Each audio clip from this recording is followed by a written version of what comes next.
आप इसी में देखिएगा। मुन्नी ऊपर मत कीजिए, मुन्नी नीचे रहे, आपकी आंखें सामने रहे, लगे कि आंखें खुली ही है। चलो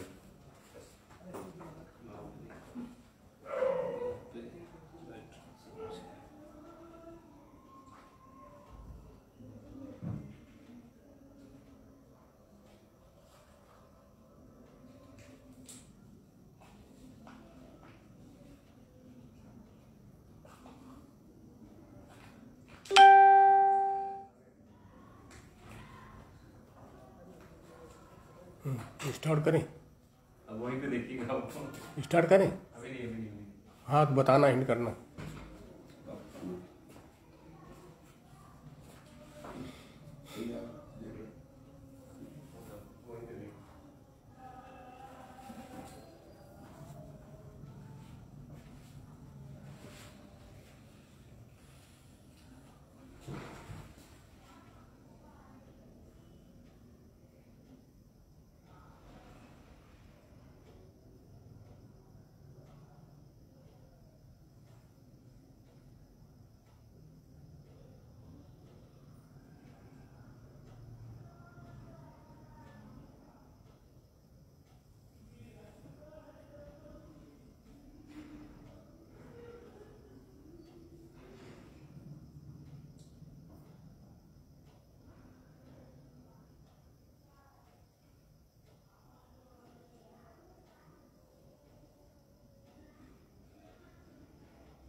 ओम गंगणपतये नमः। वक्रतुंड महाकाय सूर्यकोटि संप्रवाह निर्विघ्नं कुरु मे देव सर्वकार्येषु सर्वदा। सर्वप्रथम हमारे परम आदरणीय श्री सामने प्रसाद जी, स्वतंत्रता संग्राम सेनानी जी का मैं हार्दिक नमन करता हूँ, अभिवादन करता हूँ। आप लोगों को विदित ही है कि हमारे सामने प्रसाद जी के स्वतंत्रता संग्राम सेनानी के कारण भारत के पूर्व राष्ट्रपति प्रणब मुखर्जी, उपराष्ट्रपति एवं प्रधानमंत्री मोदी जी द्वारा 2017 में उनको सम्मानित किया गया। यह हमारे समाज के लिए बहुत ही गौरवशाली संदेश था। इसके लिए मैं समाज की तरफ से बहुत बहुत बधाई देता हूँ। जोरदार तालियों के साथ मैं उनका अभिवादन करता हूँ। इसके पश्चात अखिल भारतीय कचेर राजपूत महासभा के समस्त पदाधिकारी एवं स्वजातीय बंधुओं का हार्दिक वंदन, अभिनंदन। हमारे सामने प्रसाद जी आज के साथ समाज के वरिष्ठ समाज सेवी करेली के राम सिंह राजपूत एवं मंगल सिंह राजपूत बैतूल वालों का भी मैं हार्दिक अभिनंदन करता हूँ। दिनांक 30/3/18 को जब दिल्ली में हमारे स्वर्गीय अध्यक्ष श्री अजय पाल जी जादौन का अध्यक्ष पद पर चयन हुआ, उसके पहले हमारे वरिष्ठ परम आदरणीय समाज सेवी श्री रतिराम नंबरदार जी पलवल वाले अध्यक्ष पद पर आसीन थे। मैं उनको भी हार्दिक नमन करता हूँ। अजय पाल सिंह अखिल भारतीय कचेर राजपूत महासभा के प्रदेश कार्यकारी अध्यक्ष डॉक्टर साहब का निधन आकस्मिक 16 सितंबर 20 को हो गया। उनको ऐसे संगठन का कर्तव्य निर्वहन करना पड़ा। उनके ऐसे संगठन का नेतृत्व करना पड़ा जो कि पिछले कई वर्षों से बिखरा हुआ पड़ा था। ऐसे संगठन को एक सूत्र में पिरोकर असहाय लोगों की सहायता कर समाज में एकजुटता का परिचय देते हुए उन्होंने अपना कर्तव्य निभाया। अब मैं कुछ अपने विषय में अब स्वयं का परिचय देना चाहूँगा। मैं शंकर लाल कचेर, स्वर्गीय श्री स्वर्गीय श्री बैजनाथ कचेर, सतना निवासी हूँ। मेरी शैक्षणिक योग्यता MSc केमिस्ट्री इन 1968। आज से 53 साल पहले मैंने सागर यूनिवर्सिटी से MSc केमिस्ट्री से किया था।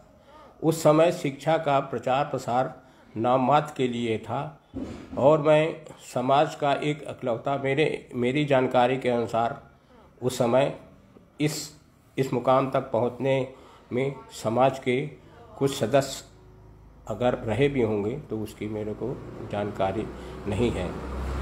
इसके पश्चात मैंने 1968 आज से 53 साल पहले, उस समय रीवा यूनिवर्सिटी नहीं थी। सागर यूनिवर्सिटी से MSc करने के बाद मैंने कुछ फार्मास्यूटिकल्स कंपनियों में टेक्निकल स्टाफ की तरह केमिस्ट कम मैनेजर आदि पदों पर कार्य किया। इसके बाद सन 72 में मुझे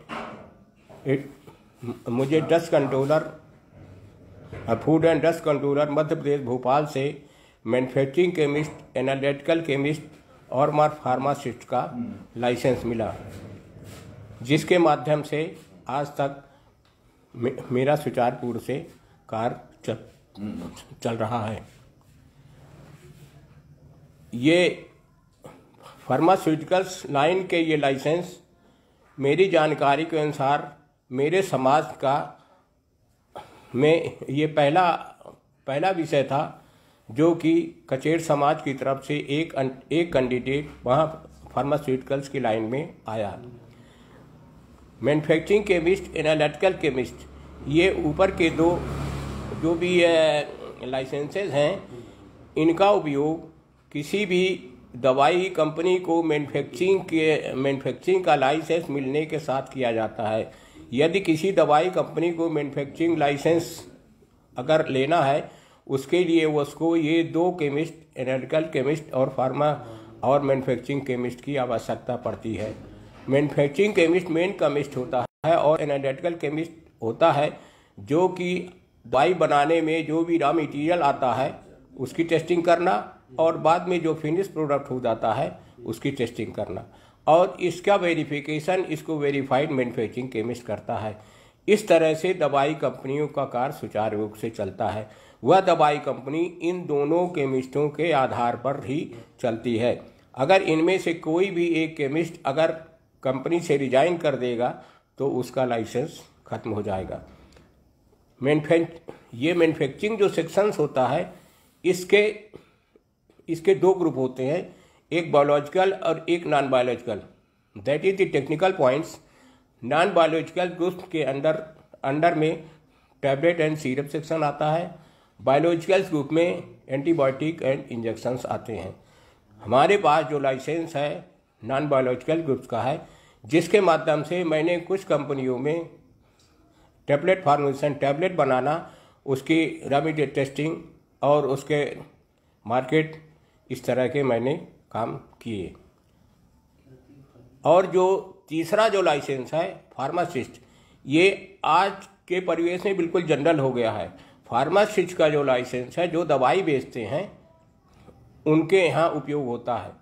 अब यदि अगर कोई दवाई की दुकान खोलता है तो उसको फार्मासिस्ट मतलब रजिस्टर्ड फार्मासिस्ट का कैंडिडेट होना जरूरी है। अगर वह कोई दवाई वाला अगर खुद स्वयं फार्मासिस्ट नहीं है, फार्मासिस्ट के लिए भी वो आजकल और उसका थोड़ा सा डी फार्मा कर दिया गया है कि अगर कोई डी फार्मा कैंडिडेट है, डिप्लोमा इन फार्मेसी अगर है, तो भी उसको ये फार्मेसी का लाइसेंस दिया जाता है। फार्मेसी के लाइसेंस का, अगर फार्मेसी के लाइसेंसी व्यक्ति को अगर कोई भी मेडिसिन दवाई दुकानदार हायर करता है तो उसके लिए उसको 15-20 हज़ार 20-25 हज़ार रुपये मंथली पेमेंट देनी होगी। लेकिन चूंकि ये उस दवाई के दुकानदार के लिए संभव नहीं होता, इसलिए वो पार्ट टाइम मतलब खाली सिग्नेचर्स लेके उसको हायर कर देता है कि उसमें 2,000-5 हज़ार रुपये महीने देता है और उसके सिग्नेचर से उसका काम चलता रहता है। अब मैं अपने परिवार के बारे में बताऊं। मेरे परिवार में मतलब 3+3 मेरे 3 बेटे और 3 बेटियां हैं, मतलब 6। मैं लोगों से कहा करता था कि बच्चे 6 ही अच्छे, तो लोग हंसते थे। लेकिन आज के परिवेश में सिंगल फैमिली और 1-2 बच्चों का ही प्रावधान है, इसलिए वो पुरानी बातें पुरानी हो गई, अब वो नहीं है। मेरा संबंध आदरणीय शामदेव प्रसाद जी जो है मेरे बाबा समधी हैं। बाबा समधी यानी कि उनकी जो नातन है हमारे दूसरे नंबर के बेटे प्रवीण की से ब्याही बहू है, और जो मीनाक्षी तोमर है उनकी बहन है। उत्तरा वर्मा सीधी हमारे बड़े पुत्र नवीन के साले की बहू है। अलवर के बारे में, अलवर में जो प्रभुदयाल जी हैं हमारे समधी हैं, उनके बेटे मनोज को हमारी बेटी मोनिका ब्याही है। भूपेश अलवर वाले जेठ हैं। इसी प्रकार सुरेश जी पवार अलवर वाले भी जेठ हैं। इस तरीके से हमारे देयर आर 6 इस तरफ चारों तरफ होने से मतलब हमारे पास 6 रिश्ते सम्मानीय मिले, जिसका कि सम्मान का आदान प्रदान होता है। हमारी छोटी बेटी सारिका कचेर मीडिया को इंग्लिश में मास कम्युनिकेशंस कहते हैं। मीडिया में उसने पोस्ट ग्रेजुएशन किया था। पोस्ट ग्रेजुएशन का कोर्स कई जगह होता है। उस समय जो उसने किया था तो उस समय मतलब नोएडा फिल्म सिटी थी, उसमें मास कम्युनिकेशंस मीडिया का कोर्स होता था, उसमें उसने पोस्ट ग्रेजुएशन किया था। मीडिया में मास कम्युनिकेशन पोस्ट करने के बाद उसको कुछ न्यूज़ रिपोर्टर्स और उसमें जो भी अपना ये मतलब लाइव आता है जैसे डी न्यूज है वैसे लास्ट में वो जी न्यूज़ चैनल में थी। 2015 में वो न्यूज़ चैनल जी न्यूज़ चैनल में एज ए प्रोड्यूसर के पोस्ट पर थी। उस समय उसकी पेमेंट 85,000 थी। उसकी भी शादी हो चुकी है। सी इज एट प्रेजेंट बॉम्बे। अब मैं समाज के सुधार और विकास के बारे में कुछ बातें करना चाहूँगा। सर्वे भवन्ति सुखिनः, सर्वे सन्तु निरामयाः, सर्वे भद्राणि पश्यन्तु मा कश्चित् दुःख भाग् भवेत्। इसी विचारधारा के साथ मैं आगे अपने विचार रखूँगा। समाज के सुधार और विकास के लिए मेरे नज़रिए के हिसाब से आज के परिवेश में शिक्षा का प्रसार और अर्थव्यवस्था का सुधार होना बहुत ज़रूरी है। शिक्षा के प्रसार और प्रचार के बारे में मैं प्रथम ये कहना चाहता हूँ कि विद्या ददाति विनयम, विद्या से बड़ा दान दुनिया में कुछ भी नहीं है। तो समाज के सुधार के लिए शिक्षा का प्रचार और प्रसार अति आवश्यक है, जो कि हमारे समाज के युवा वर्ग को आगे आना होगा और इसके तहत इसमें शिक्षा का प्रसार प्रचार करके अच्छी शिक्षा लेकर के अच्छी पदों में पहुंच करके समाज का विकास करना होगा। समाज के युवा वर्ग को प्रोत्साहित करने के लिए हमारे समाज के लोगों को, हमारे समाज स्वजाति बंधुओं को सामने आना होगा और उनको प्रोत्साहन देना होगा। इसके लिए हम जो बच्चे शिक्षा ग्रहण कर रहे हैं उसमें हम देखें कि जो प्रतिभावान बच्चे हैं और अर्थव्यवस्था से कमज़ोर हैं,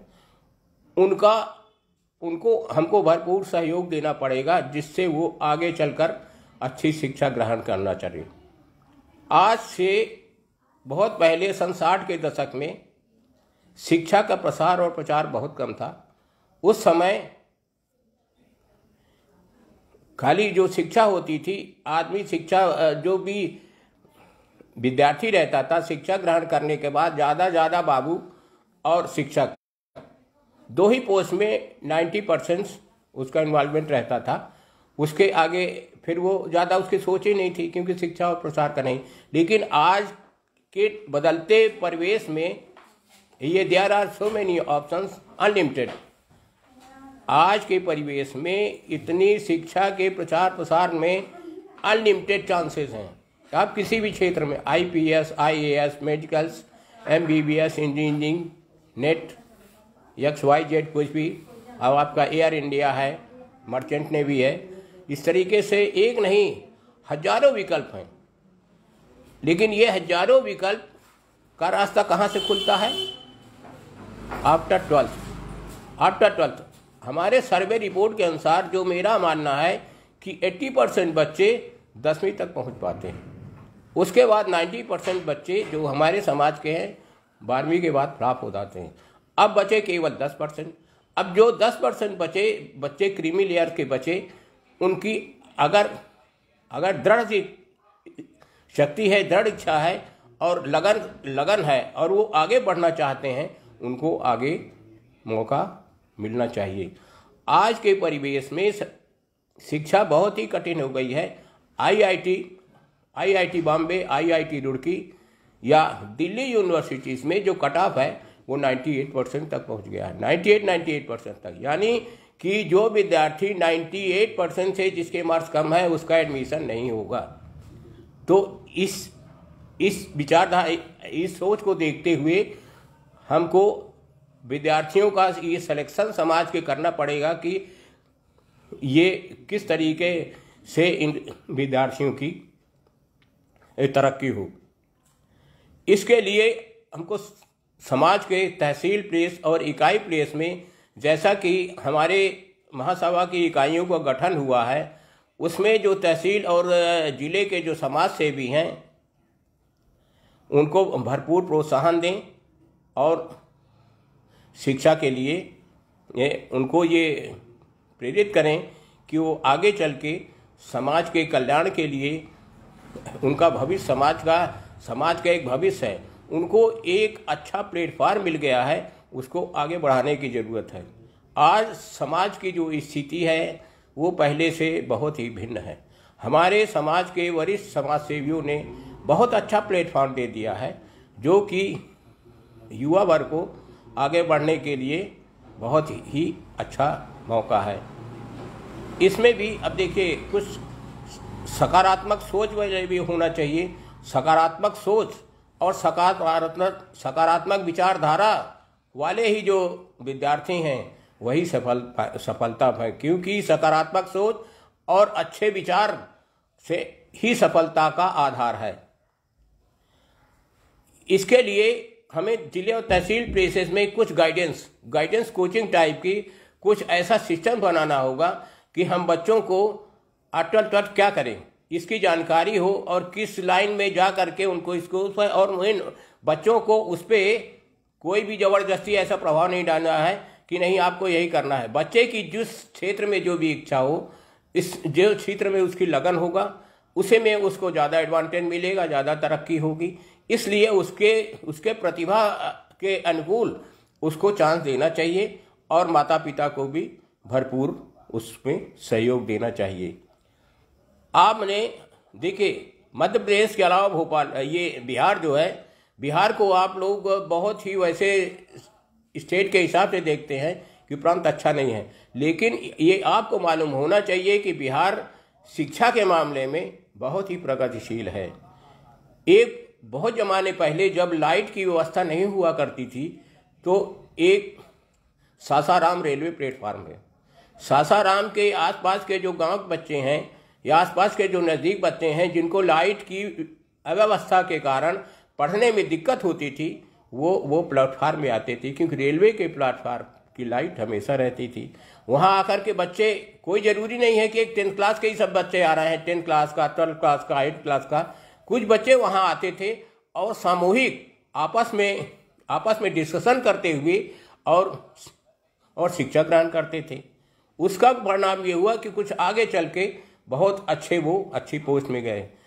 उनकी दृढ़ इच्छा और लगन को देखते हुए उस सासाराम प्लेटफार्म के स्टेशन मास्टर ने भी बाकायदा उनको एक रूम एक हॉल प्रोवाइड किया और उसमें सारी लाइट की व्यवस्था और सब किया। और वो धीरे धीरे ये इस तरीके से भी, जैसे हमारे सतना के पास मैहर में हमारे जो नारायण त्रिपाठी हैं, इसी तरीके से उन्होंने भी शिक्षा प्रसार और प्रचार के लिए एक हॉल दे रखा है, जिसमें भी परमानेंट उसमें हर लाइन का भी प्रोफेसर, चाहे लॉयर प्रोफेसर, वकीली प्रोफेसर हो, चाहे साइंस का हो, चाहे IPS हो, IAS हो, किस प्रकार की भी उसको वहाँ पे मतलब गाइडेंस दी जाती है और उसको वहाँ सुविधा मिल जाती है।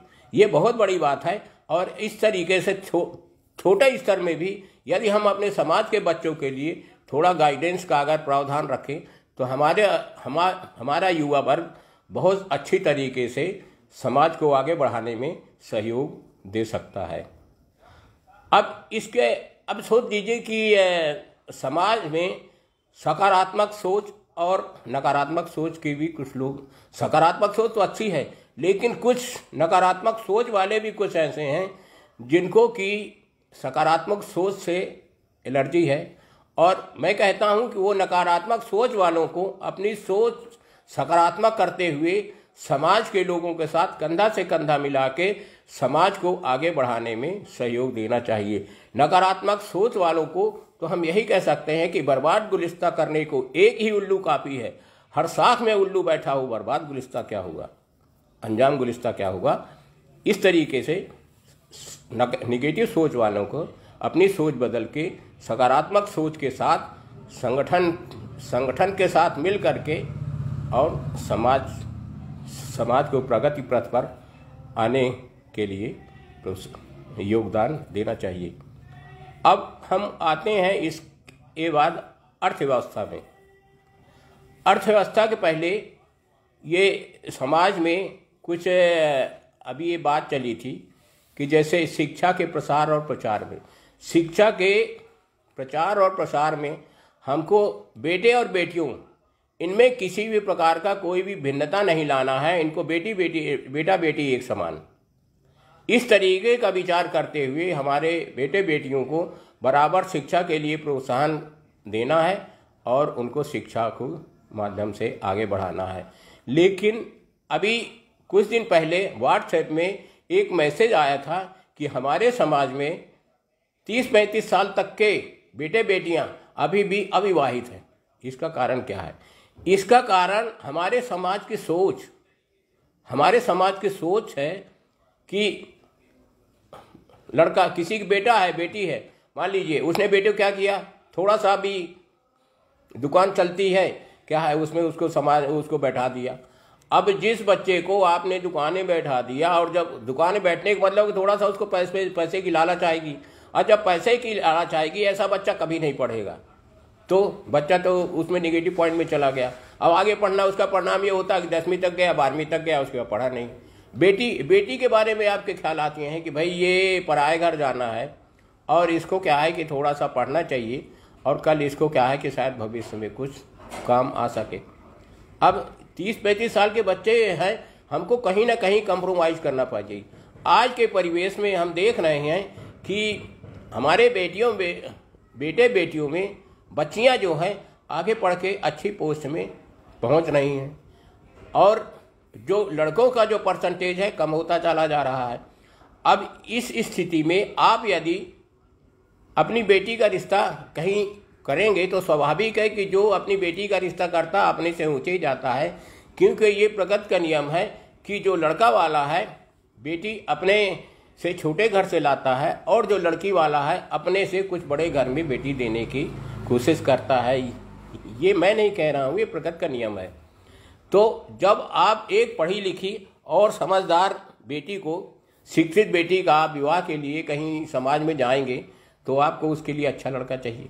अब आपकी बेटी मान लीजिए 25,000 महीने पेमेंट कर रही, तो स्वाभाविक है कि आप ये सोचेंगे कि जो भी अच्छा लड़का मिले, घर परिवार अच्छा मिले, लड़का कम से कम अच्छा हो, तो उसकी पेमेंट, उसकी भी जो आमदनी है ज़्यादा हो। इस तरीके से हम देखते हैं। और एक प्रवृत्ति ये भी है कि आजकल जो एकल परिवार, एक परिवार के कारण, एक परिवार के सोच के कारण हम सोचते हैं कि हम बेटी ऐसी जगह पे आए जो लड़का सर्विस में हो। 50,000 रुपये महीने कमाने वाला एक व्यापारी लड़के को नेग्लेक्ट करते, नकारते हुए हम एक 15,000 महीने पाने वाले नौकरी पेशा वाले लड़के को चॉइस करते हैं। हमारी यह विचारधारणा है कि भाई लड़का जॉब कर रहा है, हमारी लड़की चली जाएगी साथ में, तो ये घर जो संयुक्त परिवार है इसमें रहना पड़ेगा दुनिया की झंझट से दूर। अरे भाई दुनिया की झंझट से दूर, लेकिन संयुक्त परिवार को जो मजा है वो एकल परिवार में नहीं है। आज जो हमारा समाज है सिर्फ एकल परिवार के कारण ही आज हम देखते हैं कि हमने बच्चे की शादी किया, 4-6 महीने साल गया और पट से वो अलग हो गया। भाई क्यों अलग हो गए? भाई उसके मन माफिक को माहौल नहीं मिला। तो अगर यही लड़का अगर अपने पिता के साथ, अपने पेरेंट्स के साथ रहता है तो 1 से 2 आमदनी हो जाएगी। अब जब डबल आमदनी हो रही है तो यदि घर खर्च में यदि एक की आमदनी अगर खर्च हो रही है तो एक की बचेगी। कुछ दिन बाद वो एक अर्थ बन जाएगी, एक अमाउंट बन जाएगा जो आपके भविष्य में आपकी किसी भी योजना में कार्यान्वित हो सकता है। इसी जॉइंट फैमिली में भी 4 बंदे हैं, चारों कमा रहे हैं, लेकिन एक चूल्हा है। एक चूल्हे में यदि है 2 आदमी का भी अगर खर्च उसमें कंज्यूम हो रहा तो 2 लोगों को बच रहा है। यही बूंद बूंद से घड़ा भरता है, लेकिन यही थोड़ी थोड़ी पूंजी करके एक विशाल पूंजी बन जाएगी जो कि आपके भविष्य के लिए काम आएगी। लेकिन ऐसा नहीं है, अपनी अपनी सोच है। अब अर्थव्यवस्था के बारे में मैं अब बात करना चाहूँगा। Whole thing is that money, whole thing is that money makes mare go, दाम करे सब काम। पैसे के बिना कोई भी कार्य संभव नहीं है। किसी भी प्रकार की कहीं भी आप कुछ भी कार्य करते हैं आपको अर्थव्यवस्था की जरूरत पड़ती है। मेरे को यह एक हमारे भाई प्रेम सिंह शेखावत जी ने एक मैसेज दिया था कि भाई आगे चुनाव कराना है, इसके लिए 1.5-2 लाख रुपया आना है की आवश्यकता पड़ेगी। और आज जो हमारा जो राष्ट्रीय कोष है, जो अखिल भारतीय कचेर राजपूत महासभा का राष्ट्रीय कोष है, बिल्कुल निगेटिव में है, नील बैलेंस है, यहाँ की माइनस में चल रहा है। How it is possible? आगे चल के यह आप कैसे चुनाव कराओगे? समाज में व्यक्तिगत सोच है, वहां भी देखिए कि अगर आदमी जो चुनाव में जो गया तो उसको तो ठीक है, अगर मान लीजिए 100 रुपया पर हेड भी उससे कुछ वहाँ का खर्चा वहन लिया गया तो भी उसको थोड़ा सा पिंच होता है, तकलीफ होती है। तो समाज की विचारधारा को बदलने के लिए कि राष्ट्रीय कोष कैसे बढ़े, इसके लिए मैं महासचिव राम बदन जी से अनुरोध करूंगा कि राष्ट्रीय इकाई का जो बैंक अकाउंट्स है, IFSC कोड है, उसको व्हाट्सएप में वो डालें और साथ में निवेदन के साथ कि हमारे जो समाज सेवी स्वेच्छा से मंथली जब भी कोई इच्छा हो उसमें वो पैसे डालें। उसका जो भी 1 महीने में जो पैसा जो भी बंदा डालेगा, जो भी हमारा समाज सेवी डालेगा, उसको पूरी जानकारी दी जाएगी। इस तरीके से हमें राष्ट्रीय अखिल भारतीय कचेर राजपूत महासभा के राष्ट्रीय कोष को भी आगे बढ़ाने की आवश्यकता है, क्योंकि पैसे के बिना दुनिया में कुछ चीज़ संभव नहीं है। हर जगह पैसे की जरूरत होती है। इसके लिए हमारे पास तहसील प्लेस और जिले स्तर में भी हम कुछ इकाइयाँ बनाएं। कुछ इकाइयाँ बनी भी हुई हैं जिसका कि मंथली महीने में एक बार मीटिंग्स का भी प्रावधान रखा गया है। लेकिन ये अभी कोरोना काल में ये 4-6 महीने 8 महीने से कोरोना काल बंद है। फिर भी इसके माध्यम से यदि हम कुछ अर्थव्यवस्था तहसील प्लेस और इकाई प्लेसेस में भी अर्थव्यवस्था को मजबूत करें और इसके माध्यम से भी यदि हम राष्ट्रीय कार्यकारिणी को कुछ अगर कोष दे सके तो अच्छी बात है। भाई हमको समाज के सुधार के लिए अर्थ इज बेस्ट, अर्थ बहुत ही जरूरी है। अब हमारी जिला इकाई में जो भी हमारी कमेटी है, सना कुछ मीटिंग्स होती है, उसमें कुछ अगर स्वेच्छा से कुछ पैसा दिया जाए कुछ है, तो इस तरीके से धीरे धीरे कुछ पैसा एकत्र हो जाता है। वो हमारे कुछ समाज के कुछ असहाय वर्ग जो कि निराश्रित, अपने आप को निराश्रित महसूस करते हैं, जिनको 10, 15, 25 हज़ार रुपए की आवश्यकता पड़ेगी, हम अपने उस इकाई कोष से उसको दे सकते हैं। और नहीं मतलब विदाउट इंटरेस्ट, इस शर्त के साथ कि भैया ये पैसा आप ले जाओ, अपने उपयोग करो, और इसका पैसा देने के बाद पुनः जो आवश्यकता हो आप उसको ले सकते हो। इस तरीके से भी अगर हम कुछ सहयोग करें तो भी हमारा समाज बहुत ही प्रगतिशील और आगे बढ़ सकता है। हमारे समाज में हमने देखा है कि मातृशक्ति का सशक्तिकरण होना बहुत जरूरी है। मातृशक्ति के सशक्तिकरण के लिए मेरा ये मानना है कि जिस समाज में नारी का सम्मान नहीं है उस समाज की कभी भी तरक्की नहीं हो सकती है। प्रत्यक्षं किम प्रमाणम, कचेर समाज आपके सामने है। इसलिए मातृशक्ति की आप इज्जत कीजिए और उसको बढ़ाने में योगदान दीजिए। आज दूसरे समाज महिलाएं कुछ भी हैं, फाइटर प्लेन चला रही हैं, IAS है, IPS है, अच्छी पोस्ट में हैं, कितनी अच्छी बात है। लेकिन हमारे समाज में सिर्फ शिक्षा के प्रचार न होने के कारण, अर्थव्यवस्था कमजोर होने के कारण आज हम बहुत पीछे चल रहे हैं। हमारा ये मानना है कि जब हम बच्चों की शादी और शादी के संबंध में कभी भी कैसा जाते हैं, तो हमको अगर मान लीजिए कहीं हमारी बच्ची अच्छी पढ़ी लिखी है और अगर बच्चा कोई भी है, अगर व्यापार वाला है, अच्छा संपन्न है, हमको कंप्रोमाइज करके उसे शादी कर लेना चाहिए। क्योंकि बच्चों का भविष्य भी, जब बच्चे की शादी हो जाती है तो उसका जो प्रारब्ध है उसके जो लड़की आई है उसके साथ जुड़ जाता है। मैं आपको इसके बारे में एक थोड़ा सा कहानी के तौर बताना चाहता हूँ कि एक गांव में एक गरीब ब्राह्मण रहता था। उसके माता पिता खत्म हो गए, अब वो परिवार में बिल्कुल अकेला रह गया।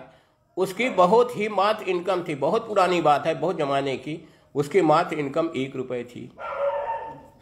उसी गांव में एक व्यक्ति था जिसकी की लड़की एक सुशील लड़की थी। उसने देखा कि यह लड़का अति उत्तम है और हमारे लड़की के लिए अच्छा है।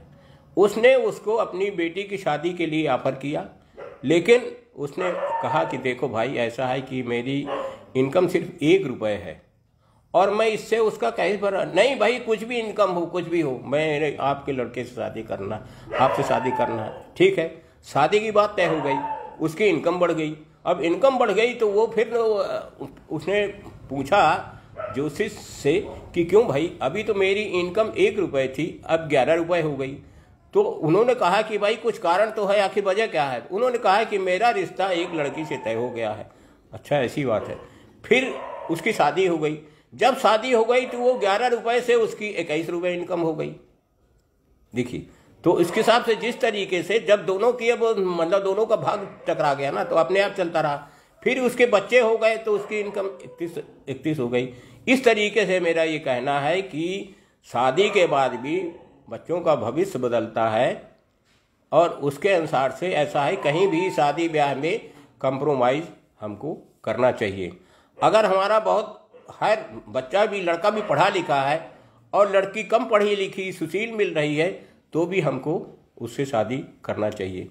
इसका परिणाम ये होगा कि हम अपने समाज से हटके अंतर्राष्ट्रीय विवाह करने से इस सोच से थोड़ा सा बच सकते हैं। क्योंकि हर आदमी की सोच होती है कि भाई मेरी लड़की है, मेरा लड़का है, भाई अच्छा वो हो। भाई हमारे समाज देखते हैं कि जब इतना पढ़ा लड़का नहीं मिल रहा क्या है, तो वो स्वाभाविक है कि दूसरी तरफ भागता है।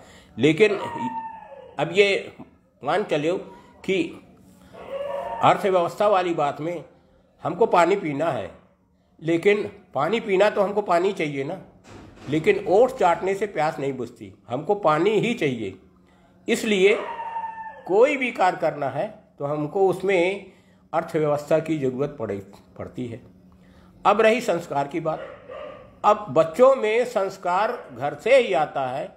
बच्चों को संस्कार देना अति आवश्यक है। बच्चों को संस्कार देना मतलब आगे बड़ों का सम्मान करना, अपने माता पिता का सम्मान करना, माता पिता का आदर करना। यह अगर उसके मन में ऐसी भावना अगर होगी तो निश्चित है कि उसका भविष्य उज्जवल होगा। मेरा यह मानना है कि यदि माँ के पैरों में स्वर्ग है तो पिता स्वर्ग का दरवाज़ा है। आप माँ का आशीर्वाद लेते हैं तो माँ के चरणों में तो स्वर्ग है, लेकिन जो पिता है, पिता उस स्वर्ग का दरवाज़ा है। भाई पिता को आप इग्नोर करोगे तो आप दरवाज़ा कैसे खुलेगा और तो आप स्वर्ग का रास्ता कैसे मिलेगा। इसलिए मेरा मानना है कि माता पिता का भी आपको सम्मान करना चाहिए, बड़े को भी सम्मान करना चाहिए। नहीं, देने की बात, हमारे समाज में देने की प्रवृत्ति कम है, लेने की ज़्यादा है।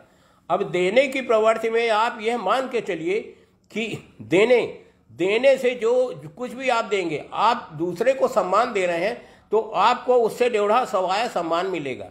इसी तरीके से आप कहीं भी किसी का सहयोग करते हैं किसी को, तो उसका अधिक डेढ़ा ऊपर वाला भी सब देख रहा है, अपने आप ऑटोमेटिक उसको आपको उससे अधिक मिलेगा।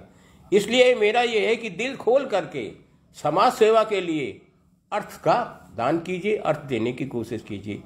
एक संत ने कहा, एक संत के बाद एक गरीब आया, बेचारा वो कहता है कि भाई मैं बहुत गरीब ही आदमी हूँ, लेकिन मेरे पास कोई अर्थव्यवस्था नहीं है, मैं क्या दान दूँ। तो उस संत ने कहा कि भाई तुमको इतना बड़ा शरीर मिला है, तुम्हारे हाथ पैर है, मुंह है, मुंह से कम अच्छी वाणी बोल सकते हो, मीठे वचन बोल करके दूसरे का मन जीत सकते हो, हाथ जोड़ के प्रणाम करके दूसरे का अभिवादन कर सकते हो। मतलब ये भी तो देना है, इससे कम नहीं है। इससे आपके प्रतिष्ठा में घटी, आपका ही सम्मान होगा। तो देने की प्रक्रिया है कि जो आप दोगे प्रभु उसको वापस और उससे जोड़ा देंगे। प्रभु को हमेशा ध्यान दीजिए, भगवान का ध्यान। आप ये ध्यान रखिए कि प्रभु को आप जितने बार याद करेंगे आपकी किस्मत उतने बार ही बदलेगी। हम ये थोड़ा अध्यात्म की ओर अगर जाएं तो भाई समाज में हम ये डेली नियम बना करके जाएं घर से कि हम भगवान के सामने प्रणाम करें, 2 अगरबत्ती वो लगाएं और कहें आज मैं प्रभु इस काम से जाना हूँ, चलिए आपको भी मेरे साथ चलना है। जब लौट के आए आपका कार्य हो जाए तो आप प्रभु को आशीर्वाद दीजिए कि प्रभु आशीर्वाद, मेरा काम हो गया, मैं बहुत ही आपको धन्यवाद देता हूँ। तो भाग्य से ज़्यादा अगर आपके भाग्य में है तो भाग्य आएगा, और भाग्य में नहीं है तो आके भी चला जाएगा। तो मेरा ये कहना है कि समाज के सुधार और विकास के लिए कुछ अध्यात्म की ओर भी होना जरूरी है। प्रभु का ध्यान कीजिए। आप यदि बहुत कुछ भी कार्य कर रहे हैं और आप उसमें थोड़ा सफल नहीं हो रहे हैं या थोड़ा सा कुछ देर रही है, तो आप, मेरा ये कहना है कि गीता में भगवान ने 18वें अध्याय के 66वें श्लोक कहा है, सर्व धर्म परित्यजे मामेकम शरणम व्रज अहम त्वां सर्वपापेभ्यो मोक्षयिष्यामि मा शुचः। मेरे ऊपर छोड़ दो, मैं थोड़ा तुम्हारे सब कार्य करने के लिए तैयार हूँ।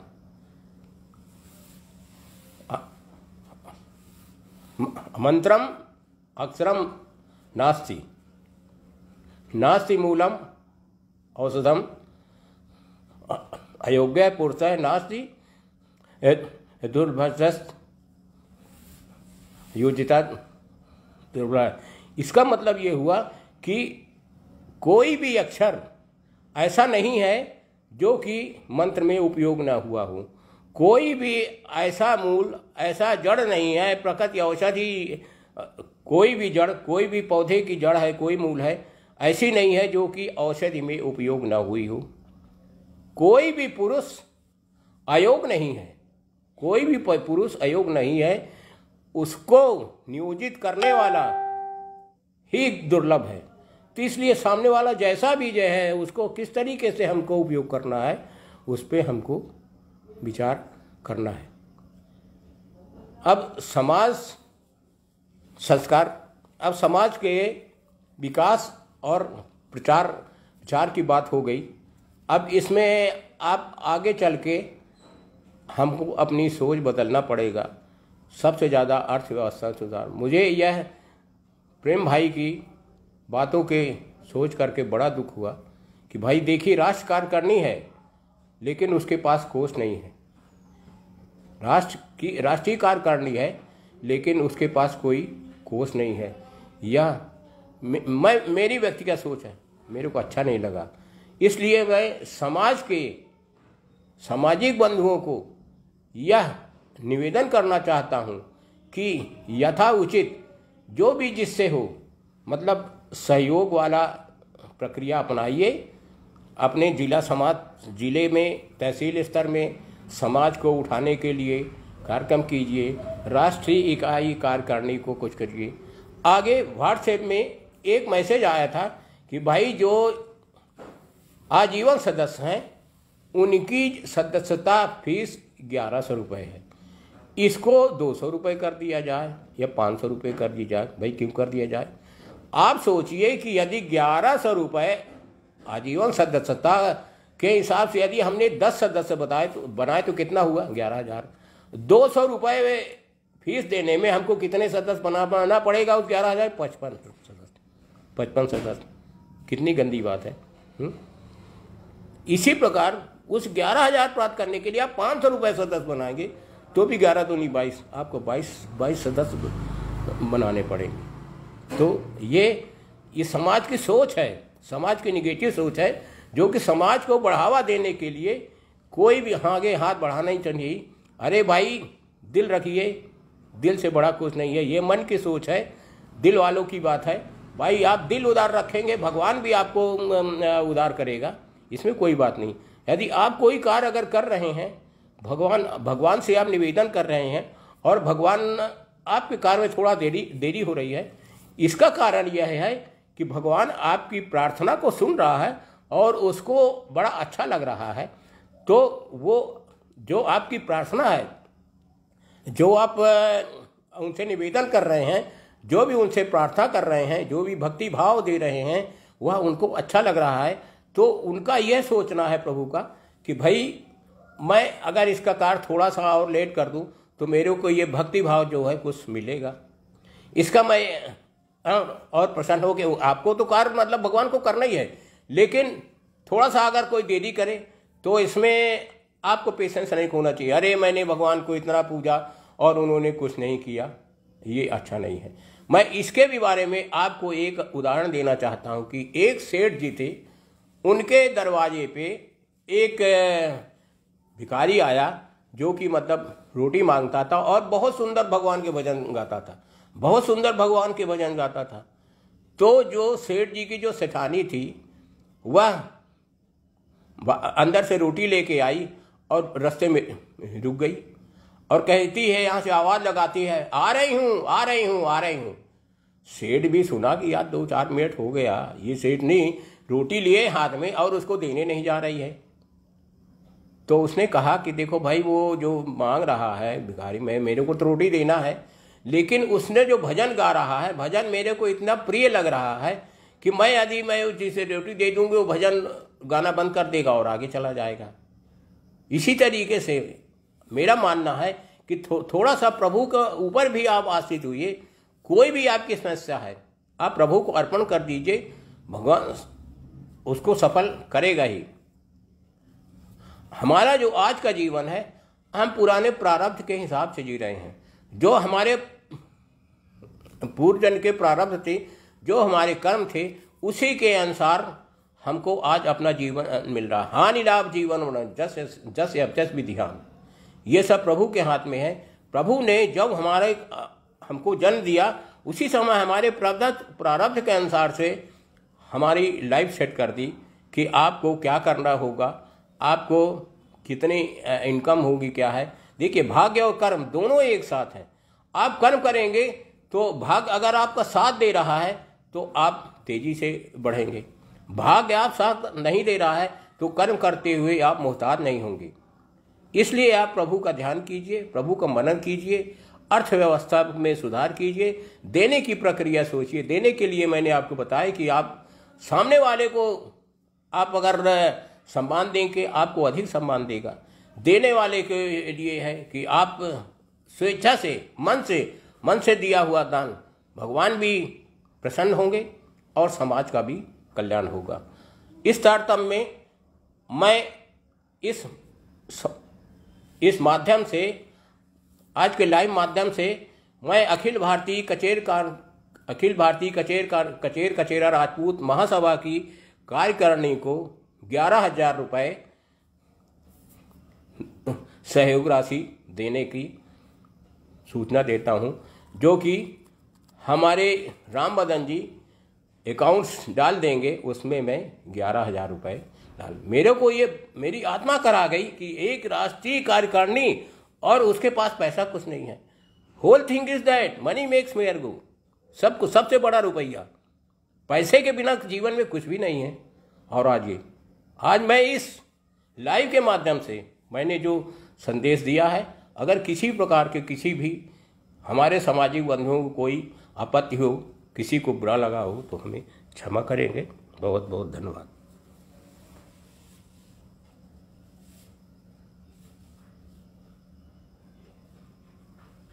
चल भाई 48 मिनट हो गए।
क्या करें, बंद कर दिया,